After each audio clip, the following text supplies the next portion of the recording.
identidade. Temos aqui várias nacionalidades. Se alguém me pergunta qual é a minha identidade como cidadão portuguesa, talvez começaria por dizer, olha, a língua que eu falo português. É pressuposto que um português em Portugal fale português. Não vai falar inglês, ou chinês, ou alemão, ou outra língua qualquer. Então isso é uma coisa que nos diferencia, ainda que haja muitas nações de língua portuguesa, mas a nossa identidade começa com a nossa língua. E depois temos o nosso cartão de cidadão, temos as nossas raízes, temos a nossa forma de pensar, de agir, a nossa cultura, uma série de coisas que nos identificam como cidadãos portugueses, ou cidadãos brasileiros, ou cidadãos nigerianos, ou outra nacionalidade que possa estar aqui representada. Como filhos de Deus, e Pedro mais uma vez destaca esse facto ao escrever esta carta a crentes que estavam, como nós sabemos, debaixo de forte perseguição, tanto da parte dos judeus, quanto da parte também dos romanos e dos chamados gentios. Eles sofriam as consequências e pagavam o preço pela sua nova identidade em Cristo. E Pedro, mais uma vez, não só desafia estes irmãos a permanecerem firmes no Senhor, mas ele diz, não esqueçam quem vocês são. E é bom, irmãos, nós que estamos aqui, que somos do Senhor, eu gostaria de falar, todos nós que estamos aqui, que somos do Senhor, mas eu sei que só Deus conhece o coração de cada um daqueles que está aqui e sabe aqueles que verdadeiramente são seus. Eu oro para que todos aqueles que estamos aqui um dia possamos dizer, eu sou um filho de Deus, eu sou um cidadão dos céus. Esse é o nosso desejo como igreja, é por isso que nós também partilhamos a palavra de Deus a cada semana, nas reuniões que temos e não só, lá fora também. Mas mais uma vez, Pedro, imagina, né? Nós não valorizamos a liberdade que nós temos. Essa é a realidade, né? Eu nunca tive medo de entrar num lugar como este e sentar e cantar hinos e orar e ler a palavra de Deus. Nunca. Não sei o que isso é. Ao contrário de muitos irmãos que hoje estão se congregando e estão escondidos. Exemplo dos crentes lá nas catacumbas de Roma, do qual nós muito ouvimos falar, e de outros lugares onde eles se escondiam para poder cultuar o Senhor. Hoje nós não vivemos isso, mas há outros que vivem. E a palavra, ela é escrita não só para estes crentes, mas ela é escrita para os crentes que estão em Pardilhó, para os crentes que estão em Portugal, para os crentes que estão na China, na África, na Oceania. É para todos. Ela diz respeito a todos nós. E Deus quer relembrar, conforme eu disse, quem nós somos, para quem nós vivemos e qual é a nossa missão como filhos de Deus. Então, irmãos, eu gostaria de começar pela leitura deste texto de 1 de Pedro, capítulo 2, versículo 9 e versículo 10. Mas vós, e deixa-me aqui fazer um parêntese, vós que estáis em Pardilhó, vós, sois a geração eleita, sacerdócio real, a nação santa, o povo adquirido, para que anuncieis as virtudes daquele que vos chamou das trevas para a sua maravilhosa luz. Vós, que em outro tempo não eras povo, mas agora sois povo de Deus, que não tinhas alcançado misericórdia, mas agora alcançastes misericórdia. Conforme eu disse, irmãos e amigos, nós temos uma identidade como cidadãos deste mundo, mas nós vivemos em um tempo de confusão sobre o que é a identidade de cada pessoa. Seja a chamada identidade de género, seja outro tipo de identidade, as pessoas hoje, o que é que elas dizem? Eu sou aquilo que eu decido ser. Não importa se eu sou homem ou mulher, se eu sou português ou se eu sou brasileiro, eu é que decido o que é que eu quero ser. Se eu sou um ser humano, se eu sou um animal. Esse é o mundo em que nós vivemos. Nós, igreja, devemos olhar para o texto da palavra de Deus e dizer, não, eu sei quem eu sou. E eu sei quem eu sou não porque eu decido ser isso, mas porque Deus diz que eu sou. E eu creio naquilo que a palavra de Deus diz. Eu já disse, irmãos, que a primeira carta de Pedro foi escrita a cristãos que estavam sendo perseguidos e espalhados pelo mundo romano. Quando Pedro fala sobre a grande Babilônia, ou Babilônia, ele se refere a Roma. E eles precisavam se lembrar quem eram em Cristo. E eu creio que esta mensagem hoje também ela continua relevante para a igreja do Senhor. E ele começa por dizer qual é a nossa identidade como cristãos. Vós sois. Ou seja, a palavra de Deus não deixa dúvidas. E diz, você é. mas eu não quero ser. Mas se você é um filho de Deus, você não pode dizer eu não quero ser, ou eu acho que eu sou outra coisa. Não. Você que é um filho de Deus, é. E Deus, por outras palavras, diz, não há discussão acerca disso. Você é. Além de sermos cidadãos portugueses, os que estamos aqui, ou outra cidadania em algum país deste mundo, filhos de Deus, você é. O quê? Geração eleita. Pedro descreve a nova identidade dos salvos com 4 títulos poderosos. E o primeiro é geração eleita. Ou seja, nós somos eleitos por Deus. Somos nós podemos dizer, mas fui eu que me elegi. Não. Normalmente, se fazemos isso para um plano terreno, quando nós vamos a votos, nós vamos eleger quem vai ser primeiro-ministro, quem vão ser aqueles que vão governar o nosso país. Não são eles que decidem, não, eu quero ser primeiro-ministro e eu vou ser primeiro-ministro. Até a nível terreno, eles são eleitos, em países democráticos, por aquelas pessoas que votam e que os escolhem antecipadamente e dizem, esta pessoa, eu acho que ela tem perfil, eu quero que ela seja Presidente da República ou seja Primeiro-Ministro.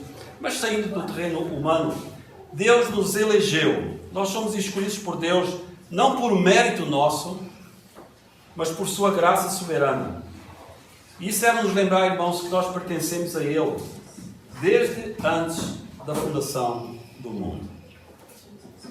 E para trazer novamente a nossa memória, hoje já lemos um texto em Efésios, mas vamos um pouquinho atrás, novamente em Efésios, e os irmãos certamente conhecem bem a carta de Paulo aos Efésios, já sabem que versículos é que eu vou ler.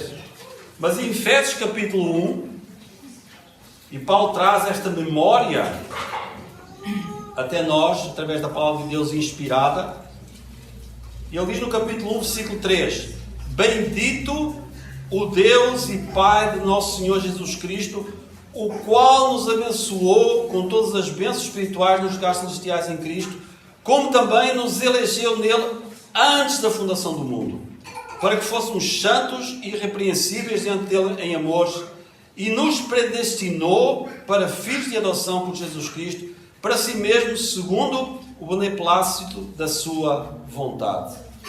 Deus nos escolheu antes da fundação do mundo. Ou seja, desde o tempo da eternidade, Deus olhou para você, Deus olhou para mim e disse: tu vais ser meu, tu vais ser meu filho, tu vais ser minha filha. O amor de Deus se revelou, se manifestou a nós. Então, quando nós vemos tão grande amor que Deus tem para conosco, nós temos que dizer: é isso. É isso. Por quê? Porque a palavra de Deus diz: eu merecia o inferno, um lugar de dor eterno, um lugar onde haverá choro e ranger de dentes, onde a pessoa ouvirá o grito de milhões e milhões de pessoas, mas não os poderá ver. Haverá trevas. Nós não temos ideia. Nós não temos ideia. Mas porque a palavra de Deus é verdade e ela diz que isso vai acontecer com aqueles a quem Deus não escolhe para a salvação, não os chama para a salvação, nós devemos ter um coração profundamente grato a Deus. E devemos dizer: Deus, obrigado, porque o Senhor me elegeu desde o tempo da eternidade para que eu fosse teu filho, salvo por Cristo. E nós já relembramos isso nesta manhã. Vós sois geração eleita, sacerdócio real. Nós não só pertencemos a uma geração eleita, mas nós pertencemos a um rei, o rei dos reis, o senhor dos senhores. Nós podemos dizer que nós temos sangue, monárquico, vamos dizer assim, se eu posso usar esta expressão. Ou seja, Deus me salvou e Deus me chamou para eu poder ter esta comunhão com Ele direta, sem ter que ir por intermediários. Eu sou do Senhor. Aliás, Pedro, um pouquinho atrás, no capítulo 1, versículo 5, diz,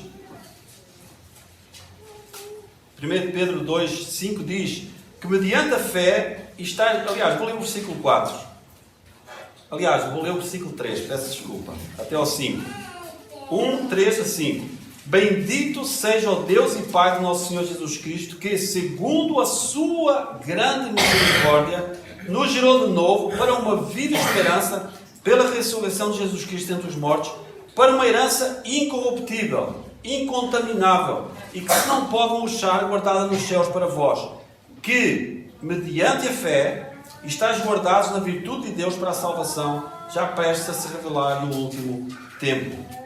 Os filhos de Deus, ou como filhos de Deus, nós temos o dever de sermos dignos representantes do nosso Deus. Isso lembra-nos que nós pertencemos a Ele, conforme já vimos, desde a fundação do mundo. Ou seja, nós somos sacerdotes. Nós podemos ir à presença do Senhor, conforme eu disse, sem intermediários. Nós podemos orar pelos outros, diante do Senhor, porque Ele nos ouve. Por isso ele diz no início, é você, não é o outro. É bom nós orarmos uns pelos outros. Mas eu posso orar diretamente e falar com Deus diretamente. Ele está sempre pronto a ouvir-me. Deus nos ouve, Deus nos atende, Deus nos conhece. Vós sois geração eleita, sacerdócio real, nação santa. Nós somos separados do mundo para viver em santidade. A palavra santo significa separado para Deus. Deus nos separou. Deus nos tirou da condenação do inferno, nos trouxe para um relacionamento com Ele como filhos, mas Deus também nos tirou do sistema que governa este mundo e que é controlado pelo diabo. E Deus disse, agora vocês têm que viver diferente e mostrar que vocês vivem diferente. Não é só falar. Talvez um dos grandes dramas da igreja ao longo dos séculos é a grande diferença entre aquilo que é falado e aquilo que é vivido. E as pessoas que não conhecem o Senhor olham para a nossa vida. Eles não querem saber das nossas palavras enquanto eles não veem a realidade daquilo que nós falamos no nosso viver diário. Nós precisamos mostrar. Jesus mostrou a diferença. Os apóstolos mostraram a diferença e pagaram o preço por isso. A questão é que nós às vezes não queremos pagar o preço, não é? É mais confortável nós ao sabor do mundo, jogarmos como eles andam, fazermos o que eles fazem. E depois vimos aqui ao domingo e até confessamos o nosso pecado ao Senhor e participamos da ceia e cantamos os louvores e depois saímos daquela porta e desligamos o botãozinho do crente e ligamos o botãozinho do conformismo e vamos embora, né? Vamos em frente e no próximo domingo a gente resolve. É assim. Essa é a nossa tendência humana. Essa é a minha tendência humana. Mas o que é que o texto diz? Vocês, vós, que eu chamei, vocês têm que ter um comportamento santo, separado. Há um preço a pagar. E é o preço, conforme eu digo, que nós às vezes não queremos pagar. Porquê? Porque é tudo aquilo que diz respeito àquilo que a palavra de Deus fala, que deve ser a nossa postura, a nossa vivência, e aquilo que o mundo constantemente fala, que deve ser a nossa vivência, o nosso agir, que é completamente contrário àquilo que a palavra de Deus diz. O mundo odeia Deus, ainda que não o declare. Nós tínhamos esse ódio por Deus antes de Ele nos salvar. Não queríamos saber. Vocês são nação santa. Vamos ir ao capítulo 1 de Pedro. Nós estamos a passar um pouco aquilo que também está nos versículos a seguir. Capítulo 1, versículos 13, que diz: sujeitai-vos, pois, a toda a ordenação humana por amor do Senhor, quer ao rei como superior, quer aos governadores como por ele enviados para castigo dos malfeitores e para louvor dos que fazem o bem. Porque assim é a vontade de Deus que, fazendo bem, tapeis a boca à ignorância dos homens loucos, como livres e não tendo liberdade por cobertura da malícia, mas como servos de Deus. Um viver ou uma vivência diferente. Nós não somos cidadãos deste mundo. Ainda que como portugueses ou tendo outra nacionalidade nós devemos obedecer, e o texto fala sobre isso, aos nossos governantes. Devemos nos submeter aos nossos governantes, mas acima de tudo está a ordenança de Deus. E nós só devemos nos submeter e obedecer àqueles ordenantes que não nos levem ou queiram que nós neguemos o nome de Cristo, como acontece em muitos países, ou que nós reneguemos a nossa fé, como acontece em tantos países onde irmãos são presos e são mortos porque não obedecem às autoridades dessa questão.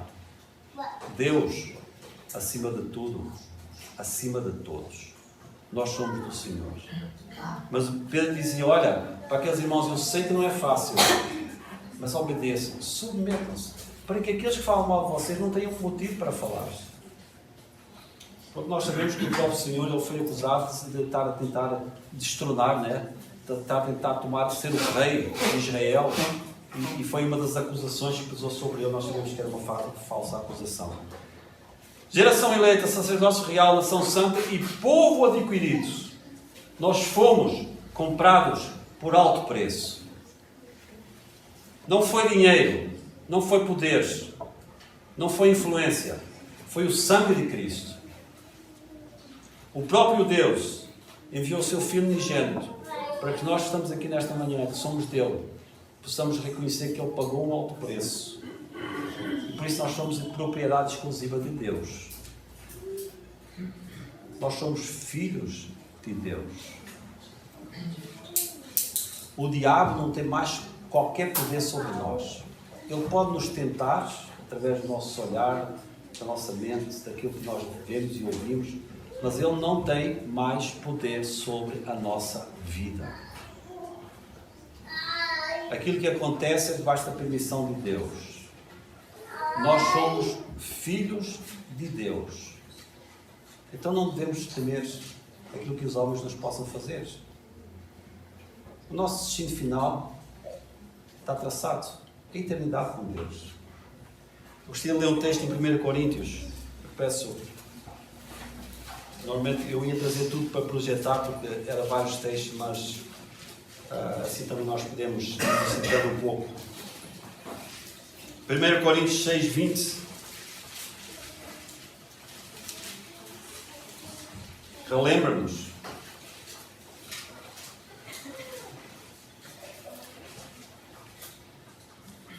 Porque fostes comprados por bom preço. Glorificai, pois, a Deus no vosso corpo e no vosso espírito, os quais pertencem a Deus. Eu não sou mais meu. Como às vezes não, eu é que sei, eu é que posso. Ninguém manda em mim. Não. Se você está aqui e é salvo, você é propriedade exclusiva de Deus. Então glorificai o vosso corpo, porque ele é propriedade de Deus. E Pedro continua dizendo, qual é o propósito desta identidade? Então, porquê Deus diz que eu sou parte dessa geração eleita, sacerdócio real, nação santa e povo adquirido? Para que anuncieis, essa é a missão, para que anuncieis as virtudes daquele que vos chamou das trevas para a sua maravilhosa luz. Nossa identidade tem um propósito: testemunhar, mostrar a diferença. Nós não andamos atrás de novos membros ou mais pessoas para se sentarem neste... Nós não andamos atrás das pessoas a angariar, né? Pessoas como se fôssemos um partido político, né? Ou alguma outra coisa. Nós vamos testemunhar de Cristo. O nosso desejo é que a pessoa entenda o propósito que Deus tem para a sua vida, reconheça que é pecador, confesse Jesus como Senhor e seja salvo. Se ela depois vai se congregar aqui ou vai se congregar numa outra igreja, deve se congregar. Nós temos que incentivar isso. Mas isso é Deus que faz a obra. É Deus que convence o pecador. A nossa missão é anunciar as boas novas do Evangelho. Nós somos salvos não apenas para sermos beneficiados através da salvação que Deus nos trouxe, mas também para proclamar essa verdade, as virtudes daquele que nos chamou das trevas para a sua maravilhosa luz. A transformação das trevas, do pecado, da ignorância, da morte, para a luz, para a vida, para a verdade. Eu sou o caminho, a verdade e a vida, disse Jesus. Essa é a direção que nós temos que apontar para aqueles a quem Deus nos dá o privilégio de conhecermos, com eles convivermos e com eles falarmos acerca destas verdades. Deus nos chamou. Temos nós respondido a este chamado? Temos nós aproveitado as oportunidades? Eu quero dizer que já perdi milhares de oportunidades. É mais confortável às vezes não falar nada, ou passar de lado. E eu oro a cada dia para que o Senhor me ajude a aproveitar as oportunidades. Sabe, porque eu sei que há pessoas que passaram por mim uma vez e não vão passar mais. Algumas eu sei que até já partiram para a eternidade. E alguns passaram para a eternidade sem Cristo. Deus sabe, Deus conhece. Não cabe a mim dizer que eu errei e Deus errou, ou seja o que for. Deus tem um plano eterno. Mas quando Deus nos dá essa oportunidade, nós devemos falar. Passar a mensagem mais além. Vós, finalizando com o versículo 10. Vós que noutro tempo não eras povo. Vós não eras povo. Mas agora sois povo. Mais uma vez, Pedro está a falar à igreja. E desta forma particular hoje, à igreja de Barcelona. Que não tinhas alcançado misericórdia, mas agora alcançastes misericórdia. De antes nós estávamos excluídos desta identidade espiritual, sem misericórdia. Vivíamos entregue às nossas paixões. Vivíamos rumo ao inferno. Não eras povo, mas agora, e Deus traz à nossa memória isso, vós sois o meu povo. Agora somos aceitos, nós pertencemos a Deus, nós somos alvo das misericórdias de Deus. Nós alcançámos essa grande misericórdia que nos tirou do destino que a nós cabia. Passámos a eternidade longe de Deus e Deus mudou o rumo da nossa vida. A minha pergunta, mais uma vez, vai para você que está aqui, que não é do Senhor. Até quando? Até quando você vai continuar ouvindo a palavra e não reconhecendo que você é um pecador? Você está indo rumo ao inferno. E que Deus não o trouxe aqui sem propósito. E a palavra de Deus tem falado na sua vida. Muitos pensam, está bem, eu vou pensar um pouco mais sobre isso e depois eu tomo uma decisão. Outros pensam, olha, talvez amanhã eu vou fazer isso. Sabe, já muitos falaram isso e não tiveram o dia da manhã para viver. Ou não tiveram tempo para pensar sobre. Partiram para a eternidade sem Cristo. E não tem volta. Nós vivemos num país debaixo de uma doutrina diabólica que diz que não viva a vida à tua vontade. Olha, um dia quando tu partires, depois os que ficarem aqui vão rezar por ti, vão pedir que Deus tenha misericórdia de ti, vão pagar promessas, vão fazer prevenções se preciso for. Não te preocupes. Isso é do diabo. A palavra de Deus não diz isso. Hoje é o dia aceitável da salvação. Gostaria de terminar com algumas aplicações práticas. Este texto reafirma a nossa identidade em Cristo. Nós somos esse povo que Deus tem chamado. Vive como filho de Deus, vive como sacerdote, proclama a luz do Evangelho, a luz que há em Cristo, e celebra a misericórdia de Deus, lembrando que de onde Ele nos tirou e aonde Ele nos colocou. Nós estamos caminhando rumo à eternidade com Deus. E o meu desejo e a minha oração nesta manhã é que você que está aqui, que não tomou essa decisão ainda, possa um dia dizer, agora eu sei que eu também estou caminhando rumo à eternidade com Deus. Faça isso. E você experimentará uma paz que nunca experimentou até então. Uma segurança, uma tranquilidade. Só Deus pode trazer à vida daqueles que são seus. Independentemente das circunstâncias que possamos viver, nem sempre fáceis, mas só Deus pode trazer à nossa vida essa tranquilidade, essa certeza, essa confiança, essa viva esperança de que nós não estamos sós. Nós temos o grande Deus, o Deus Todo-Poderoso, que está connosco a cada instante da nossa vida.